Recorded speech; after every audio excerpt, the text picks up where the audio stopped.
Hello friends, आज हम example करेंगे। कुछ इंपॉर्टेंट एग्ज़ाम्पल हैं जो कि हम फर्स्ट एग्ज़ाम्पल देखेंगे। सबसे पहले ठीक है, बहुत इजीली से और कम टाइमिंग में। ठीक है, देखो यहाँ पे ये करेंगे, सोल्व द डिफरेंशियल इक्वेशन हमें गिवन है। ठीक है, जो हमारे पास गिवन है वो क्या है, x square d square y upon d x square minus 2y is equal to x square 1 plus में एक्स है। ठीक है, तो हम बहुत कम टाइम में इसको सोल्व आउट कर लेंगे। ठीक है, इसी में सोल्व आउट कर लेंगे।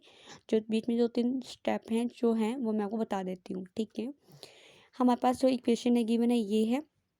आपको पता है जब हमने थ्योरम को किया था तो वहाँ पर हम एक्स की वैल्यू क्या पुट करते थे, ई जेड पुट करते थे, और उसके बाद क्या करते थे, हम दोनों साइड क्या करते थे, लोग लगाते थे। देखो एक्स इज इक्वल टू क्या है, ई जेड है।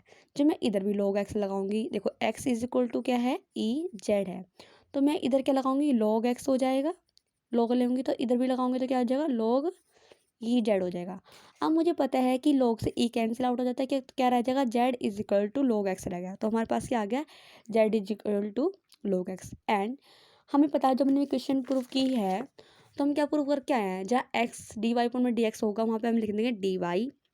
जहाँ हमारा d x square d square y पर में डी एक्स स्क्र होगा, हम इसको लिख सकते हैं d into d minus 1 y के इक्वल होता है। ठीक है, और ऐसे ही एंड टाइम तक चलेगा। ओके, अब देखो उसके बाद क्या है हमारे पास, ये क्वेश्चन है हमारे पास। ठीक है, तो इसको हम इस फॉर्म में कैसे राइट करेंगे, पहले हम ये देखेंगे। अब मुझे पता है कि x square d y square put में डी एक्स को मैं क्या पुट कर सकती हूँ, d into d minus 1 y put कर सकती हूँ, बिल्कुल कर सकते हैं। जो मैंने पुट किया, माइनस का माइनस आ गया, टू का टू आ गया, और वाई मैंने बाहर मतलब कॉमन ले लिया। ठीक है, इज इक्वल टू यहाँ पे क्या है, एक्स स्क्र है, जबकि मैंने एक्स की वैल्यू क्या पुट की है, यहाँ पे ई जेड की है।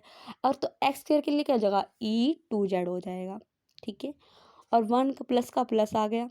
वन अपॉन में क्या है, एक्स है, और एक्स की वैल्यू क्या होती है, क्या पुट की थी हमने, ई जेड पुट की थी, तो ऊपर जाके क्या हो जाएगी, पावर माइनस की होकर चलेगी, तो ई रेस टू पावर माइनस का जेड लिख देंगे इसको। अब मैं इसको सिंप्लीफाई कर लेती हूँ, तो क्या बन जाएगा, डी स्क्र माइनस डी, देखो डी बाहर जो डी है मैं इसको मल्टीप्लाई कर लूँगी इस पूरे अंदर से, तो डी माइनस 1 से करूँगी तो डी स्क्र हो जाएगा, और डी को माइनस 1 से करूँगी तो डी माइनस हो गया, तो माइनस 2 का 2 वाई का वाई। अब बिल्कुल सेम ऐसे चल रहा है। अब मुझे बताना है इसमें ऑक्सिलरी इक्वेशन क्या होती है। ऑक्सिलरी इक्वेशन क्या होती है, जो वाई का कोफिशिएंट होगी, तो वाई का कोफिशिएंट क्या है इसमें, d square minus d minus 2 is equal to 0 है। यहाँ से मैं डी की वैल्यू कैसे निकाल लूँगी, देखो फ्रेंड्स, या तो क्या करोगे आप इसके फैक्टरल बना लोगे। फैक्टर नहीं बनाओगे तो क्वाड्रेटिक इक्वेशन का फॉर्मूला होता है minus b plus minus root में बी स्क्र माइनस में 4ac डिवाइड बाय 2a। जब आप ये लगाओगे ना तो आपकी डी की वैल्यू एक 2 मिलेगी, एक -1 मिलेगी। ठीक है, तो मैं आपको पुट करके दिखा देती हूँ। ठीक है, मेरे पास क्या है, d square minus d minus 2 is equal 0 है। मैं फॉर्मूला लगा रही हूँ यहाँ पर, minus b plus minus b square minus 4ac divide by 2a लगा रही हूँ। यहाँ मेरे पास डी का कोफिशिएंट क्या, -1 है, तो यहाँ पे माइनस का चल रहा है पहले ही, तो बी की वैल्यू मेरे पास -1 है, प्लस माइनस रूट में बी की वैल्यू -1 का होल स्क्वायर आ जाएगा, माइनस का माइनस 4 का 4, ए की वैल्यू मेरे पास क्या है, डी की स्क्वायर का कोफिशिएंट क्या है, 1 है, और सी की वैल्यू मेरे पास क्या है, -2 है, तो -2 पुट कर दो डिवाइडेड बाय 2a की वैल्यू 1 है। तो इसको सिंप्लीफाई करते हैं तो क्या बनेगा, माइनस माइनस प्लस का हो गया 1, प्लस माइनस 1 का स्क्वायर -1 का स्क्वायर 1 हो जाएगा, माइनस माइनस प्लस का हो गया, 4 2 जा 8 हो गया, डिवाइड बाय 2 हो गया, 1 प्लस माइनस 1 प्लस 8 की कितना हो गया, 9 हो गया, डिवाइड बाय 2 हो गया। अब रूट 9 को मैं क्या लिख सकती हूँ, 1 प्लस में 3 डिवाइड बाय 2 लिख सकते हैं। तो देखो जब हम इसको मैं ऐड करूँगी, प्लस माइनस है ना, तो उसको मैं ऐड करूँगी, 3 + 1 कितना हो जाएगा, 4 डिवाइड बाय 2 चल रहा है, 2 2 जा 4 हो जाएगा। जब 3 - 1 करूँगी कितना आएगा, 2 आएगा, तो 2 डिवाइड बाय 2 कितना हो गया, 1, माइनस का 1 आ गया। तो मेरे पास डी की वैल्यू क्या निकल कर आ रही है, एक डी आ रही है, एक -1 आ रही है। इतना हो जाने के बाद ऑक्सिलरी इक्वेशन की से हम जो अपनी डी की वैल्यू फाइंड आउट करोगे, उतना हो जाने के बाद हम नेक्स्ट स्टेप में क्या करते हैं, हम कॉम्प्लीमेंट्री फैक्टर निकालेंगे। ठीक है, तो कॉम्प्लीमेंट्री फैक्टर निकालने के लिए आप क्या करते हो, जो आपके पास डी की जो वैल्यू आती है तो उसको हम किस फॉर्म में लिखेंगे, 2 और -1 आया है, तो हमने इसको कैसे राइट कर दिया वो हम देखेंगे। तो उसको हम राइट कर सकते हैं C1 e⁻²z प्लस में C2 e⁻−z।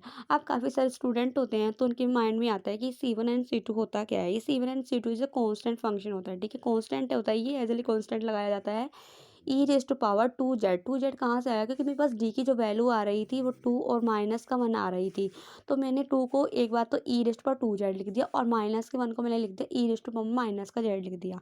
इतना हो जाने के बाद कॉम्प्लीमेंट्री फैक्टर बन जाता है। उसके बाद हम क्या करते हैं, पर्टिकुलर इंटीग्रल फैक्टर को निकालेंगे। तो ये हम कैसे फाइंड आउट करते हैं, हमें पता है कि हमारे पास ऑक्सिलरी क्वेश्चन आई थी D square minus d minus 2 आई थी, तो हमने राइट कर दिया इसको। अब इंटू दिस क्या, ये कहाँ से आया, e raise to power 2z plus e raise to power minus z कहाँ से आया।